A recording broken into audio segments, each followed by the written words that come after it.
What's up, everybody? I'm Ryan McCaffrey with IGN here with Kynan Pearson, the lead multiplayer level designer at 343 Industries on Halo 4. And Kynan, you are walking us through all 10 Halo 4 multiplayer maps, giving us the behind the scenes, the strategy, the everything important you need to know coming up for the November 6th launch day. So which map are we going to take a look at now? All right, so the map we're going to look at now is Haven. Haven is a small-scale 4v4 arena-based map. Takes place on some harmonic resonance platforms that are believed to sustain the existence of artificial suns. It's a great competitive space. It's a small-scale map, and even though it's small, there's plenty of opportunities for long lines of sight, long-range engagements. But even if you're playing a 1v1 match, this is the map that you want to go to because you can locate each other fairly well, and it's it's competitive and even. So definitely another sort of ring-like feel here a little bit, going around the outer edge, funneling towards the middle. Yeah, absolutely. So it's this level is symmetrical along one axis. You have the lower ground area here, which is one team spawn start. You have the big central middle arena, which we're looking at here. And then you have the other team, which spawn back over here by this drop-down double ramp section. So the entire map, it's 2 stories. So you have these outer halls that will lead you into the center. You have a man cannon here that you can take that comes across and brings you into the center easily. But the spice from the level comes from these jump gaps. And these jump gaps highlight one of the best features of Halo, the ability to engage people and jump and fire while you're going across. Or get fired at. Or get fired at. The great thing is, because these jump gaps are here, if I'm engaging somebody and my shields pop, I can actually just backpedal and fall safely onto the ground floor and then kind of get out of battle and find opportunities to do different things. Unless, of course, you drop down in the middle of another firefight going on. Absolutely, which is always a possibility, but your radar can kind of show you where things are happening if you pay close attention to it. There are these little pedestals up here giving you a little bit of additional coverage, and they're good grounds to kind of sit and isolate certain areas. You have these little cubbies in the back that you can actually drop down there, and I can show you that real fast. So this is just another set of ramps that take you back around, and you can kind of change your path to go back into the center if you want. But it's really easy to understand where you're at. Again, these are transparent, so you can see if somebody's down there, or they can see if you're up here. So you can do the drop down and immediately run for access there, or you can start heading back up towards this middle. Now, how do you decide, this map's obviously Forerunner architecture, how do you decide how you're going to visually theme each level? Do you decide that ahead of time, or do you build the map first and then think, oh, okay, this would look good as a UNSC military theme area? A lot of time when we're doing the map layout and mock-ups in terms of what the space is, the space can kind of define the theming of the level. So this one we knew from the start that it was going to be a Forerunner level dealing with Forerunner architecture. And this was kind of one of the levels that we were developing very early in the game. So this became a test bed for some of our early mode development and early kind of delving into the Forerunner structures and architecture. So when theming out a level, you know if you're going to have the angular surfaces and kind of the layouts that wouldn't make sense for a UNSC area or a Covenant area, that can start defining the theming of the map. But we have a really good concept team here who will basically do paint overs on the geo that's been constructed and make it look beautiful anyways. So sometimes we define it up front, and other times they'll just come back with something that we didn't expect that's amazing anyways. So it looks like no vehicles on this map. Definitely no vehicles on this map. We do put them in the Forge palette. If you just kind of want to make a custom game and you go in, you can put, I think I have Mongoose and Ghost available in this map. So while we don't have them in default types, we let you mess around with them in customs. Now, I've been lucky enough to play this map a little bit, and I've played a round of Regicide here, which proved to be amazing on this map. Can you talk a little bit about maybe how Regicide functions on this map and your other personal favorite game types for this level?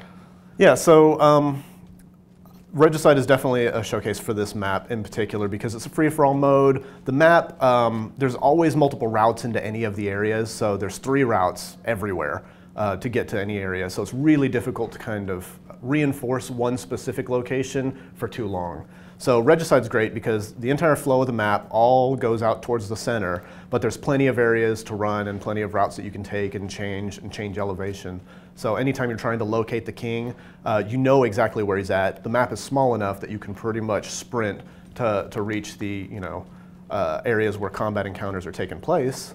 And then there's all the little things of being able to jump around, come into little cubbies, and then get out and find coverage. I think in general, this is one of the maps that we end up doing a lot of our 4v4 Team Slayer on, as well as free-for-all modes, because the scale of the map just allows you to have encounters pretty much anywhere, get into battle really fast, but also, as you can see, there's lots of little interesting lines of sight to find people running around and be able to engage people quickly and have some kind of little sneaky things that you do. I know they vary depending which mode you're playing, but are there power weapons by default on this map, and where can we find those? And what was that trick you just did right there? Let's do that again. That's a pro move for sure. That I think if you're watching this video, you're gonna surprise your friends once or twice by doing that. So we do leave a little few areas where we have these routes, these secret routes that they're not really secret because I mean you can tell that it's ramped here, but it requires you to kind of sprint run and then you can jump back into this area. So it's just a fast way to get up here. You can run the back route, which is not too much further than this, where you have these ramping areas. Right. But that's definitely a little pro tip shortcut that you can take to kind of get back up into the middle if you do an immediate drop down and somebody turns around and thinks that you're kind of getting out of battle. So how about the power weapons then? Before we had to interrupt to learn a developer's secret. Yeah, so we've got initial ordnance. The scatter shot's really good here because the scatter shot has reflective fire, so you can kind of bank shots around if somebody's sitting in this little cubby and everything, and you start just firing the scatter shot here. The shots can actually kind of just reflect and fill this area. We have the Needler, which is a power weapon that has made a comeback and Did you just call the Needler a power weapon?